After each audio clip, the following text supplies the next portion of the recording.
What's going on, everybody? My name's Daniel. I just wanted to make a video about the application process for the Houston Police Department. I tried finding some information online, and I really didn't find much information too useful. So I decided to make a video and just share what I experienced. I do have a little cheat sheet here. I'm using my cell phone just to go through each phase and hopefully enlighten those that are seeking information. So phase one is pretty easy. 19 original documents listed below. Everything I would say that you're reading, because I'm sure you're going through the application process as well. If you're watching this video, it's pretty simple to get all this documentation. The only thing that's going to take a while to obtain is going to be the credit report. You could go in person. They have 145 North. You can go pick it up, or you could submit it via snail mail, and it'll take about a week to get back. Ask for 2 copies because you want to be able to open one to see what's on the report, and then of course you have to take one that's sealed unopened. So one thing that I would suggest for you to do is, if you have an account that's in collections or past due, take care of that, because if your credit is not where it needs to be, then you're going to get disqualified, or they'll have to reschedule till that's taken care of. Now, if you do have something that was in debt, and even on the report it's showing that it's paid off, take documentation showing that you owe $0 from that creditor, because even though it shows on there that you owe $0, they're gonna want documentation. So anything that you could take, because you do not want to get rescheduled, because they will turn you away and you will have to get rescheduled. So phase one's simple. Take all that documentation down there. You'll sit down, speak with the recruiter, and they're just gonna go through all those documentations, make sure you have everything there. They'll weigh you. You'll take a picture. So make sure you go in a suit, coat, and tie. And if you don't have a coat and tie, just dress up as professionally as you can, because you are going to the recruiting station downtown, but I would highly advise a suit with a tie. And then they'll let you know there if you're going to go on to phase 2. So that's pretty fast. And they'll usually schedule about 3 to 4 weeks out, depending on the availability for phase 2.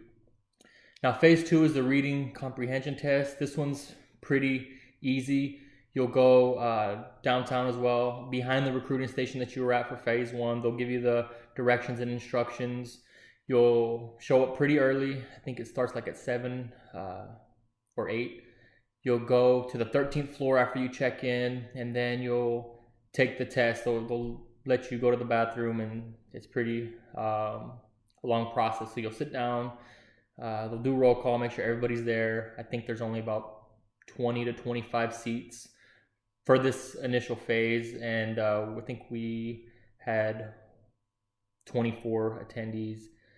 It's pretty simple. It's 9th grade level. You're going to read passages, answer questions. It is timed though, so make sure that if you haven't read in a long time, like myself, I'm 29 years old. I've been out of high school for quite some time. Read a book before going. Just get used to reading if you haven't read in a while, because it is a time test. It is multiple choice, which is good.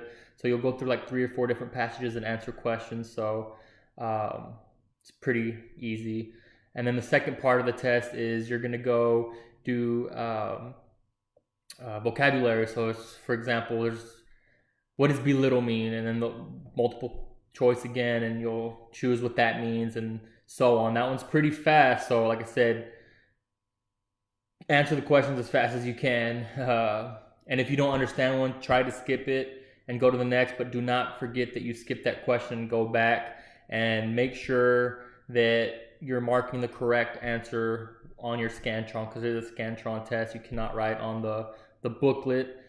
We had one guy fail in our class because he didn't bubble in the answers correctly to the questions being asked. So it's pretty simple there. That's phase 2. And then after that, you'll go write statements if needed. You'll fill out an application process questionnaire, just asking questions about medical, of course, drug use, things like that. And then they'll put on a video and actually quite a bit of videos, and you'll just watch the videos, and then they'll call you one by one, and you'll have just a one-on-one interview with your background investigator for that phase. Now you'll have a different investigator moving forward, but so this particular phase, they're just gonna talk to you one-on-one, ask about social media, things like that. And when filling out the paper, do not lie, be honest, and you should be fine. And then phase 3 was literally 3 days later, 2 to 3 days. I want to say it was 3 days later. You're gonna go to the police academy on Aldine Westfield. So this was my favorite phase. It was pretty easy, but it was a little bit motivating seeing the cadets there in formation and just hearing them sound off, and just being at the academy was pretty cool. It was my first time there. You'll start off, you'll go in the morning, fill out some waivers, make sure that you take a water bottle. Don't take no headphones, don't take your iPod, don't take a stopwatch. They're not gonna let you use any of that for testing, so just leave it at home, and don't be that guy that takes that with them. So not even bracelets, so don't wear anything, but just you could take your cell phone, but other than that, I wouldn't take anything other than a water bottle.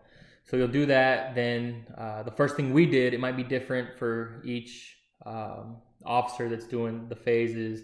The first thing we did was the trigger pull, 6 per hand without moving. So again, if you haven't done it, I wouldn't recommend or suggest dry firing your pistol because it's extremely dangerous. But if you're really, really worried about it, either A, go to the range, or B, make sure you could dry fire your pistol if you'd like, but please be extremely careful in doing that. Everybody passed that. That was extremely easy. So again, if you have a little worry, I wouldn't worry too much because it's pretty simple. It's just a plastic pistol. You shoot and make sure your wrist doesn't move. And like I said, everybody aced that. And the next thing we did was the vertical jump. This is the one I was stressed out about because I really don't have anything to measure my vertical jump. It's not the NFL Combine, so you don't have to jump and just slap and break everything that they have there on their measuring system. So what I did was I just grabbed a piece of paper, stood up on a wall, and then put my hand up and marked my highest point with a pin. And then I taped another piece of paper on top of that, and I marked my finger with, you could use chalk, you could use marker, just something to mark your finger so you know your high point, and then jump and then touch the higher point and then measure from your first measurement to the next one, and then you'll be good. But again, I aced that. Everybody aced that part. So again, don't worry about it. If you could just jump on a stair, you're golden. So again, that's pretty easy to do. The next thing was the agility run. That one was pretty easy. As long as you're paying attention, you just have to, there's multiple cones. You'll have to zigzag through the cone, run there and back, zigzag back, and they'll give you the instructions. And you could always see the person going before you. So that was easy. Everybody passed that. Next was push-ups, 15 or more. Minimum is 15, max is 25. I was a little worried about that because I'm used to military push-ups, so my elbows work to the side versus out. Those are totally fine. So if you are a veteran, don't worry about that. You could do push-ups to the side, 15 to 25. Everybody passed that. So it is, again, it is co-ed. There'll be some females doing the test with you, and then of course you'll have your male. So that was easy.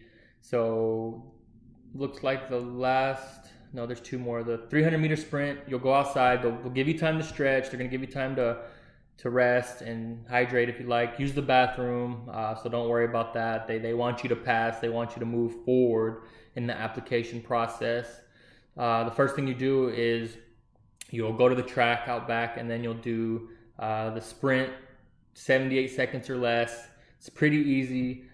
Everybody passed that as well, but keep in mind after that sprint you're gonna have the 1.5 miles. So yes, push and run fast, but you don't have to literally give it your 100% and literally die on the sprint, because like I said, you're gonna have the run right after that. So you don't want to start that winded or pull a muscle. So I advise anybody to, of course, stretch the night before, the morning before, and they give you about 10 minutes prior to doing the run to stretch, hydrate, and use the restroom.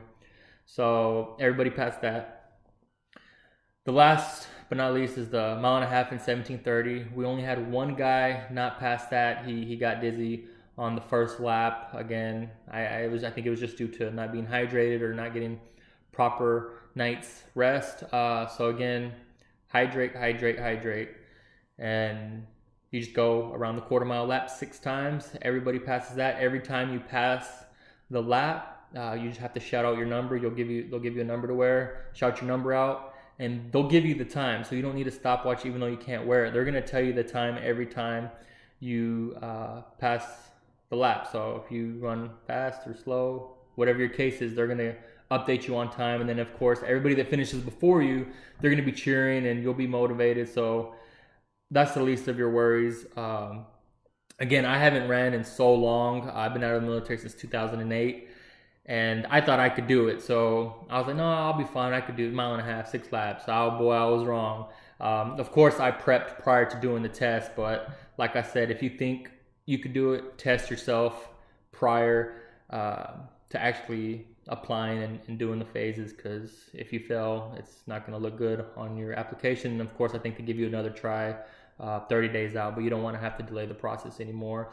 And of course, if you can make it, I would advise running with the recruiters every other Friday at Memorial Park. It's pretty early, but at least do it one time. And if not, run in the evenings or after work, after school, whatever your schedule allows.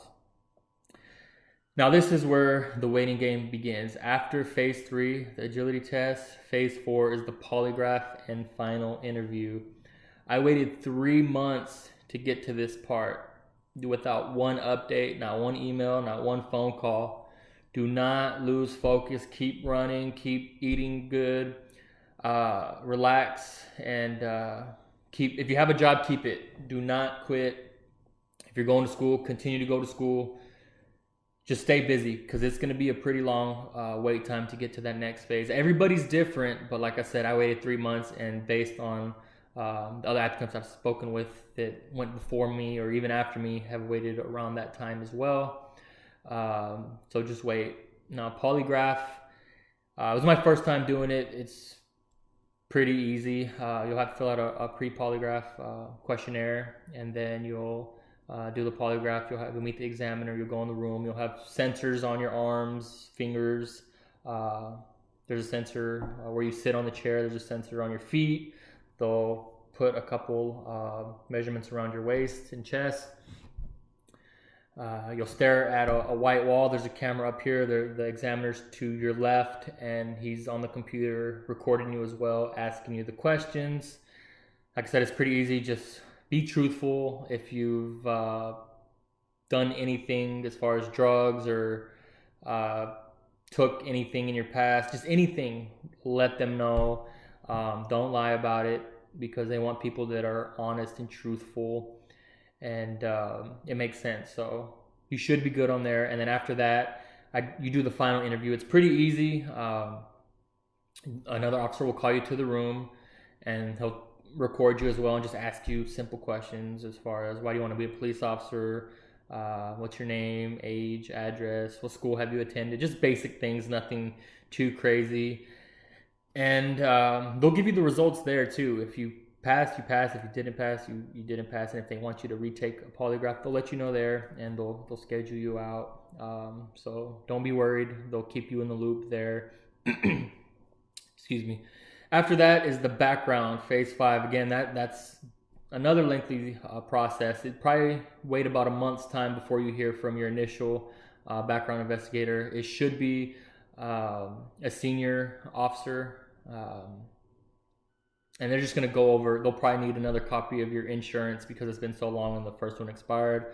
Updated transcripts, ask you questions here and there, nothing too crazy, and then he'll pass it up the chain of command. So he'll send it to a sergeant. The sergeant has to approve it. Then he'll send it to the lieutenant, and so on. And they'll call your references. They're going to call your employers. They're going to talk to your neighbors. Just be patient and be keep an eye out for emails, because if they have questions, they're going to email you. They won't call you, they'll email you and let you know. And you might have to write a statement about something. So just keep an eye out on your email during this particular phase, and get back to them as soon as possible, because the faster you are getting them that information, the faster you'll be moving through the application process. So I would say about a month to 2 months. And if you do get disqualified, you'll more than likely hear from your investigator. You'll get an email just stating you've been disqualified and the reason behind it. You do have 30 days to appeal it. You just have to write a letter and send it in, and you'll go in front of an appeal board and state your case. So don't be discouraged if you do get disqualified, but if you pass, they'll let you know as well. And then if you get scheduled for medical, then you're gold, and you should be fine as far as background goes. Medical is on 45 and Beltway, right at the corner. There's a building there. You'll go in, do a drug test, vision test, hearing test. Pretty easy. You'll just speak to a doctor. Again, you'll be in a suit and tie, so that's pretty self-explanatory. Psych, you'll go in. There's a ton of questions, all multiple choice questions, just different questions there. I don't want to go too in depth because I don't really want to get in trouble for not only making this video, but giving you guys pointers or anything. It's just simple questions, answer truthfully, honestly, and how you feel. And then you'll have a one-on-one interview with a psychologist, and that's it. Phase 7, final review of chief of police. And then this is where you'll see if you'll get disqualified from the psych or medical, or you'll get the final approval. You'll either get an email or a phone call. Majority of the applicants get phone calls. Again, this could take another month and a half to 3 months, depending on their backlog of applicants. There's a ton of applicants, so just keep that in mind. And then, that's all 7 phases. Now, things are different for out-of-state applicants. They get to be on this fast track program, which is pretty cool. So if you're out of state, kudos. You'll go through pretty much all the phases in a week's time. You'll come in, knock everything out, and then when you go back, you'll start in background. So you guys do have slight of an advantage. I wish I was an out-of-state applicant so I could just get through the process a little quicker. But yeah, that's it. If you have any questions, just feel free to message me below. If this was helpful, give me a thumbs up. I appreciate it, and I wish you guys all nothing but the best.